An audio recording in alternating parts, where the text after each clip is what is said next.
po sa apostolic doctrine, yung sa number 6 po, kung may mga apostolic doctrine po kayo, buksan po natin sa number 6. The church, yung sa 3 forms of church government. Yung una po, yung Episcopal Church. Pakibasa po sa 1 Peter 3:2. 1 Peter? 3:2.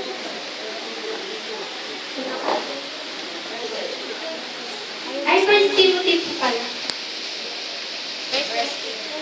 Ate na yun, baka pagdanin nila. Ayaw ko sa oo. 3, 1. 1 Timothy 3:2. Datagwat ang bisway walang katintasan asawa ng isang lamang babae, mapagpigil, mahinahon. Lobat atin? Mahinahon. Lobat? Ang pag-isip, mahusay, mapagtuloy sa at makapagpuro, hindi magulo, hindi mapalaaway, kundi malumana, hindi mapakipagtalo, hindi maibilig sa salapit. Ayun. Sabi po doon sa Episcopal Church, sabi na, nakalagay na po doon sa 1 Timothy 3:2, yung namumuno po sa Episcopal Church, yung obispo. Ibig sabihin, yung karakteristik ng isang obispo nakalagay doon sa verse na yun. Kung ibababa po yung basa natin, babasa niyo po yung mga karakteristik pa ng mga obispo. Sabi niya doon, unang-una daw, kailangan yung obispo, walang kapintasan, unang-una yung pamilya niya. Kasi, paano ka nga daw susundin ng kongregasyon mo kung yung pamilya mo naman, may kapintasan. Kailangan, yung pamilya ko, yung sumusunod mismo sa'yo, yung unang sumusunod sa'yo. Punta naman po tayo doon sa Presbyterian Church. Pakibasa po sa 1 Peter 5:1. Christian Jude. 1 Peter 5:1. Ay, 1. Sa matatanda nga sa inyo, umaaral ako ang matandang kasama ninyo at isang saksi na mahirap ipiso na may bahagi naman sa kalwati at hahayag. Ayun, sa Presbyterian Church po, ang namumuno po din yung elder, ibig sabihin, walang obispo, kundi elder lang talaga yung namumuno. Sabi niya doon, sa verse 2, sabi, kailangan, sa Tagalog po, kailangan nga daw natin pangalagaan yung Iglesia ng Diyos. Yung sinasabihan po ng Diyos doon, yung mga elder. Tapos, doon naman po sa Congregational Church. Pakibasa po sa 1 Corinthians 14:26. Basa. 14:26.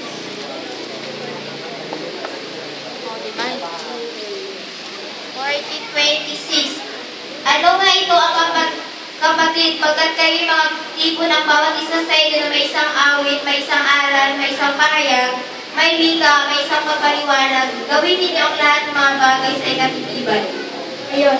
Sabi doon, sa Congregational Church, ang namumuno yung mga member. Yung sabihin, kahit walang pinipili, sabihin, member lang talaga. Sabi doon, sa 1 Corinthians 14:26, yung may isang awit, aral, pahayag. Kuya Mena, lagi nakausli yung balbas. Ano pong ibig sabihin doon? Ang ibig sabihin po doon, May ahit.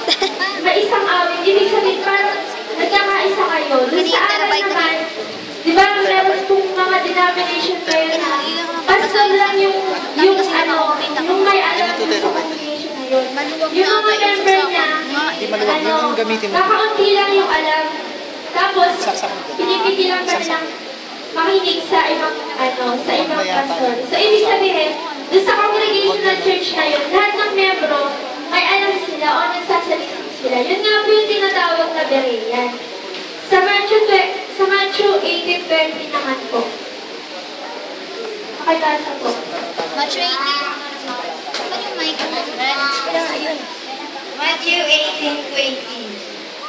Sapagkat kung sa alag ang tipo ng 2 o 3 sa aking pangalan, nilaroon ako sa gitna nila. Ayun, sabi doon, 1 or 2 gathered in my name. Andun ko sa gitna niyo. Ibig sabihin, kahit ilan pa yung miyembro mo, kahit kaunti pa yun, andun ang Diyos sa'yo, kung talagang maniniwala kayo sa Kanya.